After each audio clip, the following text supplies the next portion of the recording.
কিশোরগঞ্জ জেলা বিএনপির সাবেক উপদপ্তর সম্পাদক অ্যাডভোকেট ফাউজুল করিম তিনি ফেসবুক লাইভে এসে আহ, একেবারে বিস্ফোরক একটা মন্তব্য করেছেন, যেটা রীতিমতো বিএনপি এবং সারা দেশের মানুষকে অবাক করে দিয়েছে। অর্থাৎ শেখ হাসিনা ফিরে আসবেন, তিনি প্রলাপ করলেও বঙ্গবন্ধু কন্যা প্রলাপ করেন না, এমনটাই দাবি করেছেন এবং তিনি ফিরে আসবেন। তিনি বিএনপি থেকে আওয়ামী লীগে যোগ দিয়েছেন। কেন যোগ দিয়েছেন এই ব্যাপারে বিস্তারিত আলোচনায় আমরা ফিরব। তার আগে আমরা এখানে তার যে আওয়ামী লীগে যোগদান, অর্থাৎ বিএনপি থেকে আওয়ামী লীগে যোগদান, এটা নিয়ে বিএনপি, আওয়ামী লীগ এবং সাধারণ জনতা কি ভাবছে সেই বিষয়টা আমাদের এখানে একটু দেখব এবং জনতার যে বক্তব্য এবং দলগত যে ব্যাপার স্যাপার, রাজনৈতিক ব্যাপার, সেটা আমরা রাজনৈতিক দৃষ্টিকোণ থেকে এটা বিশ্লেষণের জায়গা থেকে তুলে ধরব। এখন যে ব্যাপারগুলো এখানে দেখা হচ্ছে, ফাউজুল করিম কিশোরগঞ্জ জেলা বিএনপির সাবেক একজন নেতা ছিলেন।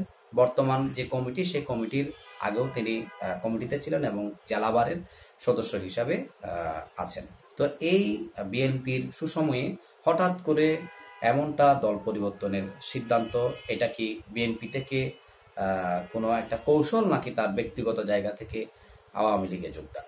এই ব্যাপারে আওয়ামী লীগের যে ব্যাপারটা, সেখানে জনগণের যে ব্যাপার, সেটা আমরা একটু দেখব। জনগণের মধ্যে যে অংশটা মনে করেন যে বর্তমানে চেয়ে আগে ভালো ছিলাম বা ভালো অবস্থান ছিল, সেই জায়গা থেকে তারা মনে করছেন যে ফাউজুল করিম তিনি বর্তমান যে পরিস্থিতি, সেই পরিস্থিতির উপর বিবেচনা করে হয়তো তার মনে হয়েছে যে আগের যে পরিস্থিতি, সেই পরিস্থিতি ফিরে আসা উচিত, সেই জন্য তিনি এখানে আসতে পারেন। অথবা আওয়ামী লীগ মুক্তিযুদ্ধের সপক্ষে শক্তি, শেখ হাসিনা থাকা অবস্থায় তিনি মুক্তিযুদ্ধের সপক্ষে শক্তি হিসাবে তাকে যেভাবে তিনি দাঁড় করিয়েছেন বা তার চলে যাওয়ার পর মুক্তিযুদ্ধের ইতিহাসের উপর, মুক্তিযুদ্ধের নেতাদের উপর যেভাবে অপমান অপদস্থ করা হয়, এখানে প্রতীয়মান হয় যে কারা মুক্তিযুদ্ধের সপক্ষে শক্তি। সেই হিসাবে ফাউজুল করিম মুক্তিযুদ্ধের সপক্ষে শক্তি হিসাবে মুক্তিযুদ্ধের বাংলাদেশের প্রতি তার অবিচল আস্থা থাকার কারণে তিনি শেখ হাসিনার দল আওয়ামী লীগে যোগদান করেছেন। এখন আওয়ামী লীগের যে জায়গা থেকে যদি আমরা দেখি, অর্থাৎ রাজনৈতিক যে দৃষ্টিকোণ, বর্তমানে যে আওয়ামী লীগের ক্রাইসিস, সেই ক্রাইসিসে একজন ভিন্ন মতদর্শীর নেতার আওয়ামী লীগে যোগদান, এটা আওয়ামী লীগকে একটা প্রাণবন্ত করে, উজ্জীবিত করে নেতাকর্মীদের। কারণ বর্তমানে আওয়ামী লীগের মিছিল মিটিংগুলো কিন্তু ডে বাই ডে বড় হচ্ছে এবং মিছিলের দৈর্ঘ্যও লম্বা হচ্ছে।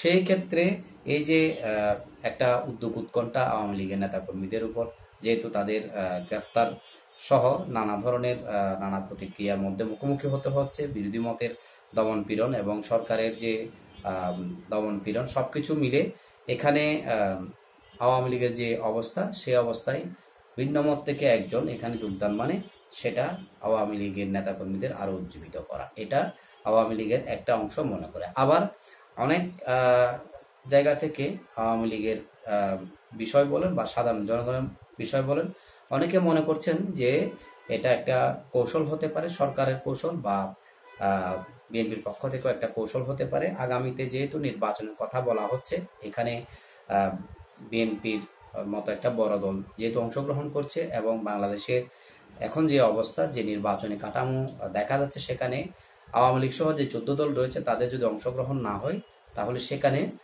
নির্বাচনটা একটা বিশ্বের কাছে অগ্রহণযোগ্য হতে পারে।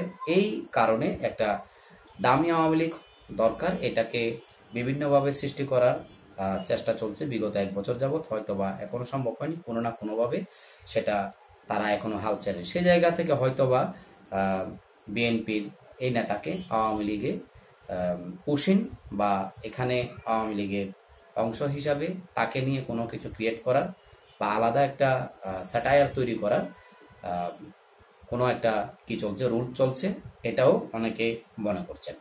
তো ফাউজুল করিমের যে বক্তব্য, সেটাতে আমরা ফিরব। তার আগে আমরা বিএনপির যে বিষয়টা, কেন্দ্র থেকে এই ধরনের ব্যাপারটার বিষয়ে কি বলেছে, এটা বিএনপির কেন্দ্র থেকে এখন কোনো কথা এ পর্যন্ত তাকে নিয়ে বলতে শোনা যায়নি। তবে জেলা বিএনপির সভাপতি তাকে নিয়ে মন্তব্য করেছেন, সেটা আমি আপনাদেরকে সর্বশেষ জায়গায় বলছি। এখন যে ব্যাপারটা আমাদের দেখা উচিত, ফাউজুল সাহেব কেন এখানে আওয়ামী লীগের পাল্লায় আসলেন এবং এই অসময়ে আওয়ামী লীগে কেন তিনি নিজেকে যোগদান করালেন এবং বিএনপির যে সুসময় চলছে সেই সুসময়ে তিনি কেন বিএনপির সাথে সম্পৃক্ত হলেন না। এই বিষয়টা যদি আমরা ফাউজুল করিমের বক্তব্য শুনি, সেখানে তিনি সুস্পষ্টভাবে বলেছেন যে স্বাধীনতার বিপক্ষে শক্তির যে আস্ফালন গত 1 বছর যাবৎ এখানে প্রতীয়মান, এতে বোঝা যায় বাংলাদেশে স্বাধীনতার সপক্ষে শক্তি কারা, বিপক্ষে শক্তি কারা। শেখ হাসিনা স্বাধীনতার সপক্ষে শক্তি, আওয়ামী লীগ ধর্মনিরপেক্ষতার শক্তি, আওয়ামী লীগ গণতন্ত্রের শক্তি, আওয়ামী লীগ গণমানুষের দল ইত্যাদি ইত্যাদিকে আখ্যায়িত করে তিনি সেটার ব্যাখ্যা দিয়েছেন এবং সর্বোপরি আওয়ামী লীগের এই যে ধর্মনিরপেক্ষতা এবং স্বাধীনতার যে ব্যাপার, এগুলো সুরক্ষা এবং মানুষকে দলমত নির্বিশেষে সকল মানুষকে সুরক্ষা দেওয়া ইত্যাদির যে ব্যাপারগুলো তিনি ব্যাখ্যা দিয়েছেন, সে ব্যাখ্যার নিরিখে তিনি আওয়ামী লীগে যোগদান করেছেন বলে অভিহিত করেছেন। কিভাবে করেছেন সেটা তিনি যেমন বলেননি, আওয়ামী লীগের পক্ষ থেকেও তেমন কোনো সুস্পষ্ট বার্তা এখনো তাকে নিয়ে বলা হয়নি যে তিনি অমুকের মারফতে আওয়ামী লীগে জয়েন করেছেন। বাট